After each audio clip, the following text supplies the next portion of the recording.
Olá, terceiro ano AFD, terceiro BFD, disciplina Fundamentos Filosóficos e Sociológicos da Educação.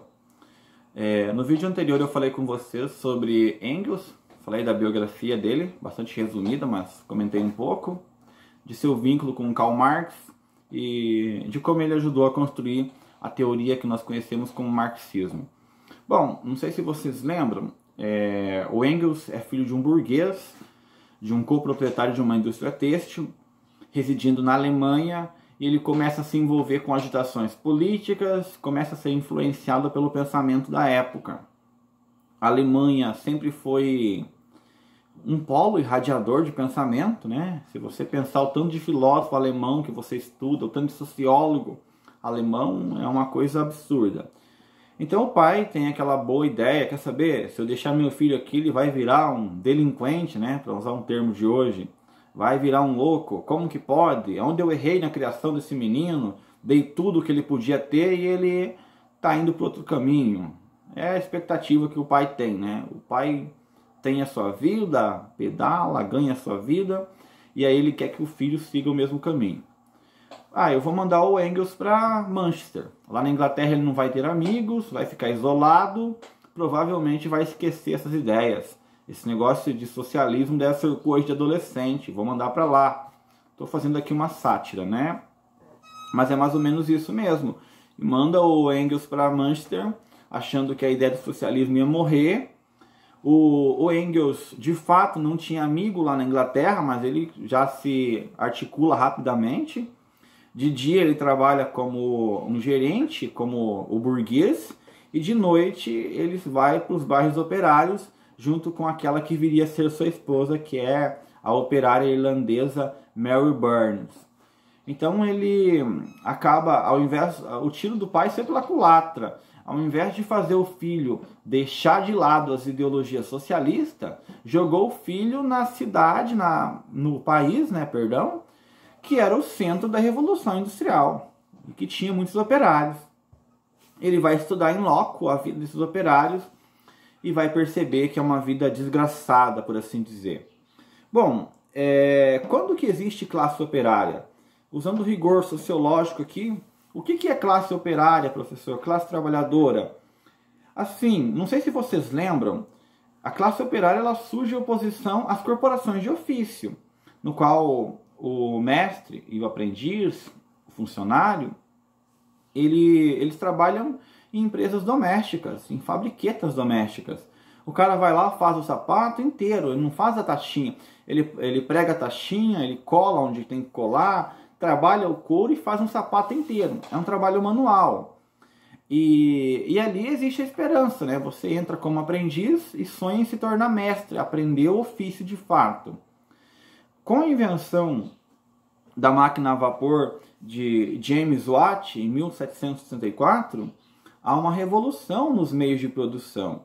Então você não precisa produzir sozinho.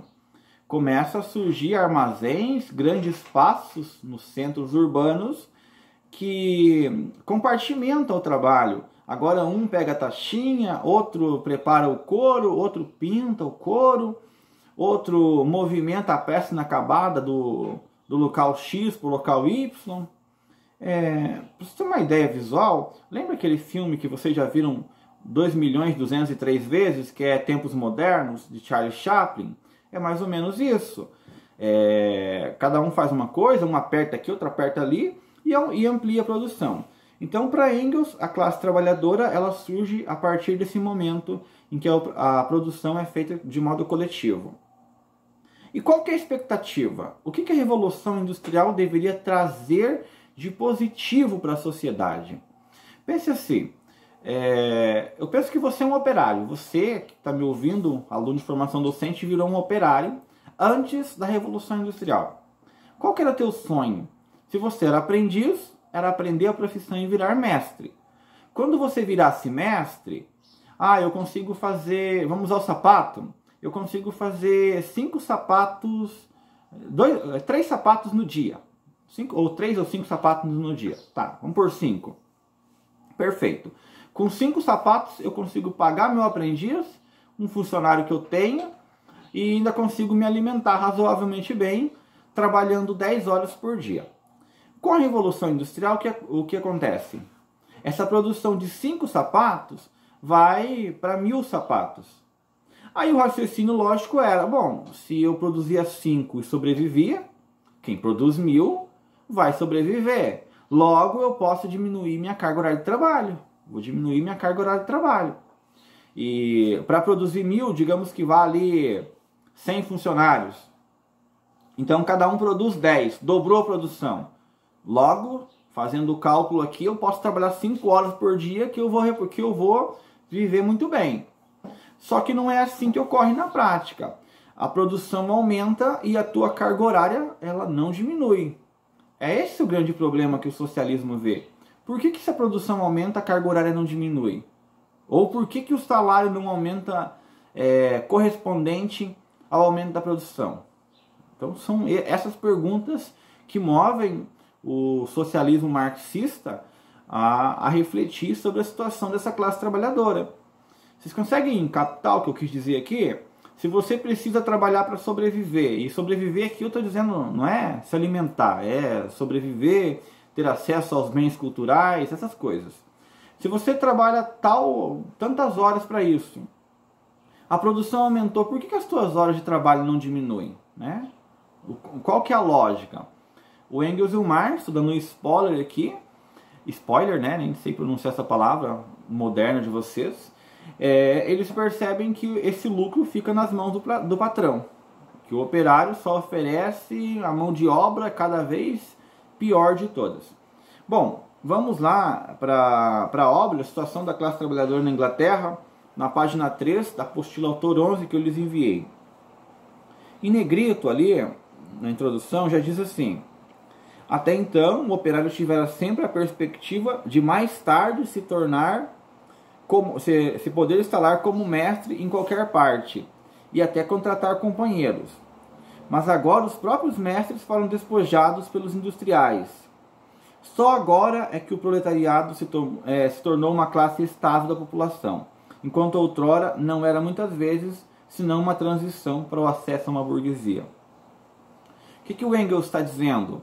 Que com a industrialização a concorrência ficou desleal. Então o cara que era mestre, que ele começou como operário, ele viraria um mestre naturalmente se ele tivesse diligência e se tornaria um pequeno burguês. Com a industrialização não, ele vai nascer como operário e vai morrer como operário. Não há possibilidade de crescer. Você não vê o caso de um operário se tornar o proprietário dos meios de produção. E o mestre se vê obrigado a largar sua oficina de lado para trabalhar na grande indústria. Por quê? Porque se ele continuou produzindo 5 sapatos dele por dia e os 100 companheiros lá da indústria dele fazem 1000, ele não vai conseguir vender o sapato num preço bom. Ele vai ter que vender um sapato muito caro e ninguém vai comprar dele. É um exemplo da Coca-Cola. Não sei se vocês já foram comprar uma Coca-Cola num supermercado grande, numa rede gigantesca, em um barzinho. Aí se pergunta, mas por que esse barzinho vende tão caro a Coca-Cola, sendo que lá no mercado tal eu paguei tanto? Porque o barzinho compra uma mixaria, logo o preço é caro, enquanto a rede do supermercado faz um acordo gigantesco e o preço da Coca sai muito barato para eles. Então é essa relação que o Engels percebe. Bom, aqui ele faz a descrição na página 3 ainda de como que é o bairro operário, né? E na página 4 ele fala, eu vou comentar com vocês, né? Ele fala mais ou menos assim: em Manchester é possível viver em anos sem ver os bairros operários, quer por um acordo tácito inconsciente ou por pura intenção. Quer dizer o quê? Que a cidade de Manchester é coisa maravilhosa para se ver, o centro, onde se localizam as indústrias e onde moram as pessoas ricas. Mas os bairros operários nem aparecem. Eles são construídos para serem escondidos, como se fosse um esgoto. É como se eu fosse para nossa Curitiba e achasse o centro lindo, falasse que é uma capital europeia, conforme os curitibanos têm o hábito de dizer, e aí você saísse da Curitiba, fosse para o Parolim, fosse para as vielas, para os locais que alagam, que são esquecidos pelo poder público. É mais ou menos o que o Engels está tentando dizer, que as pessoas tentam mostrar uma imagem bela daquilo e da cidade, de como ela é evoluída, e os bairros operários não podem nem aparecer, né? Em algumas cidades os mendigos não podem nem aparecer nas praças que já são tocadas pelas autoridades, né? Vídeo de São Paulo, que para manter uma imagem de uma cidade bonita, joga águas em seus moradores de ruas. É mais ou menos isso que o Engels está nos dizendo. Bom, aqui os operários são obrigados a comerem carnes e produtos estragados. Normalmente vai num supermercado, compra o que pode, o que sobra, compra os produtos piores, porque o salário não dá para comprar algo decente. Vendedores, para lucrar, acabam vendendo carnes que não estão boas para consumo. Chegam a dormir 12 a 16 pessoas no mesmo quarto exíguo, ou seja, no mesmo espaço, 12 a 13 pessoas, e dormindo no mesmo espaço, eles têm acesso às práticas sexuais da família, né? Os filhos vê o pai e a mãe em momentos indecentes, logo há uma degeneração moral, a concorrência dos trabalhadores. Quando você fala pro empregado, pro empregador, eu não quero trabalhar porque eu achei a condição totalmente irregular. Tem muitas pessoas que pensam assim, né? Poxa, mas o trabalhador aceita o emprego, ele trabalha assim porque ele quer. Não é que ele aceita, ele chega perante o empregador com a fome, já devendo absurdos, com a família para sustentar, e o empregador oferece, eu pago tanto para você. Se ele não quiser, existe o que o Engels chama de exército de reserva, que é um conceito que eu quero que vocês aprendam e anotem aí, tá? É fundamental anotar esses conceitos. O exército de reserva são trabalhadores que estão desempregados. Em toda vaga de emprego, vá você hoje procurar um emprego para você ver se vai ser só você que chega lá para a entrevista. Tem centenas de outros que mandaram currículos e outros tantos que não foram nem selecionados para fazer entrevista. Então, essa concorrência beneficia o empregador. Por que a ideologia de Engels defende inicialmente, como uma transição, algumas leis trabalhistas, uma garantia para o trabalhador? Claro, ele não queria nem as leis, ele queria que o Estado fosse demolido. Mas enquanto o Estado perdura, porque o trabalhador nunca vai pegar emprego em condição de igualdade com o empregador. É o empregador que determina a carga horária, como vai ser feito, de que forma será. Você chega tímido lá, nossa, será que eu estou indo bem? Será que eu vou usar essa roupa? Será que essa roupa não vai me passar uma imagem que eu sou isso, que eu sou aquilo? E a pessoa do outro lado, todo poderoso, né? Eu já fiz várias entrevistas, eu sei como que é a questão. Às vezes colocam você fazer um joguinho bobo lá, com perdão, com meu respeito ao pessoal de RH. Às vezes mandam você fazer... brincar de escravos de Jó, brincar de não sei do que, para analisar a tua habilidade que não tem nada a ver com aquilo, né? E simplesmente para ver você sofrer, depois te dar o endereço, eu vou ligar para você, e não liga nunca. Então essa que é a grande realidade. Há uma ilusão de quem tem o que comer, de quem nunca precisou bater nessas portas, para quem tem um pai que já está inserido no mercado de trabalho há muito tempo e o pai indica o filho entra naturalmente. Mas para a grande maioria da população tem que passar por essas etapas. E lá na Inglaterra não é diferente. Se você falar qualquer coisa, você é demitido. E daí? E o acordo patronal que existia? Se você for demitido por uma pessoa, por um patrão, ninguém mais te contrata porque você é agitador. Porque você tem aquela estigma. Isso é muito comum até hoje, gente, em cidade pequena. Cidade pequena, da onde eu venho, tem madeireiras, tinha madeireiros. Se você fosse demitido por um, você não trabalhava mais na cidade. Você era obrigado a abandonar a cidade e ir embora. Porque havia um acordo entre eles ali, fulano é agitador. Pronto, você já não consegue trabalhar mais. Foi o caso do Marx, né? O Marx quase não conseguiu trabalhar porque ele recebeu essa fama de agitador. Ninguém queria contratá-lo. Bom, seguindo. Aquilo de que o proprietário tem necessidade só pode obter através da burguesia, cujo monopólio é protegido pelo Estado. Então, pro Engels, vamos lá entrar na definição de Estado em Engels, anotem também, tá? São definições que são as mesmas pro Engels e o Marx. O Estado, ele está a serviço da burguesia. É um órgão que funciona para proteger o interesse do burguês. Essa é a definição de Estado do Engels, né? O trabalhador é de direito e de fato escravo da classe possuidora, da burguesia.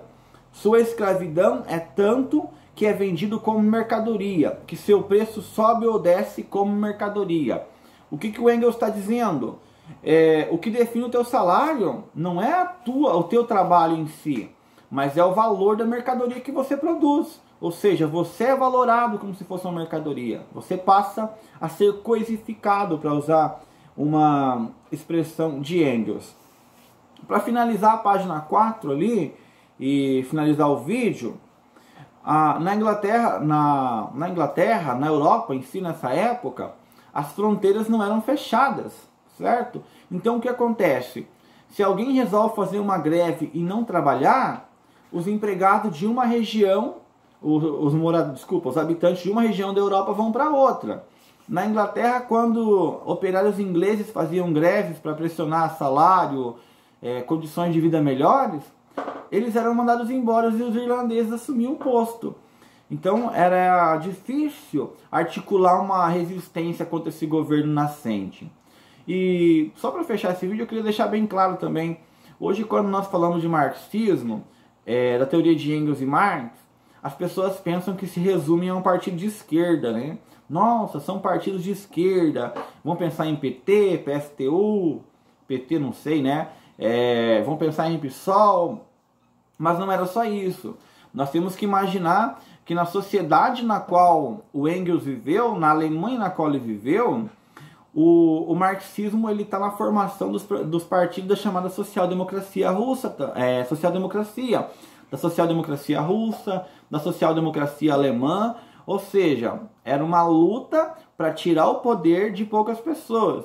Então você vê em alguns momentos pessoas que hoje estão em partido de direita, mas cuja origem só se tornou possível devido a esse pensamento marxista. Que tipo de pensamento? Por exemplo, quando eles tentaram fazer da Alemanha uma república, eles usaram muito do pensamento marxista, do pensamento anarquista, e depois, quando conseguiram o poder, daí é que burguesia e proletariado se separam.